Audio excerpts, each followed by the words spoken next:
பெங்களூர் அல்சூரில் உள்ள சுப்பிரமணிய சுவாமி கோவிலில் நாக தேவதைகளின் சிலைகள் கற்சிலைகள் வரிசையாக அமைக்கப்பட்டுள்ளது.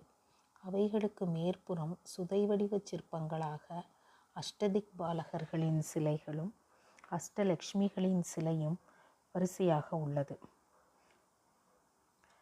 அஷ்டதிக்பாலகர்களான இந்திரன், அக்னி, யமன், நிருதயன், வருணன், வாயு, குபேரன், ஈசானன் இவர்கள் ஒவ்வொருவரின் சிலைக்கு அடுத்தாற்போல் அஷ்டலட்சுமிகளின் ஒவ்வொரு அஷ்டலட்சுமிகளான ஆதிலட்சுமி, தனலட்சுமி, தானியலட்சுமி, கஜலட்சுமி, சந்தானலட்சுமி, தைரியலட்சுமி, விஜயலட்சுமி, வித்யாலட்சுமி ஆகியவர்களின் சிலைகள் அடுத்தடுத்து காணப்படுகின்றது. வேறு எங்கும் அஷ்டதிக்பாலகர்களுக்கு சிலைகள் வேறு எந்த கோயிலிலும் கிடைப்பதற்கு அரிதாக உள்ளது.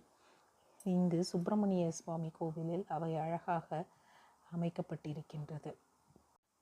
இது இந்த கோவிலின் தனிச்சிறப்பாக இருக்கின்றது.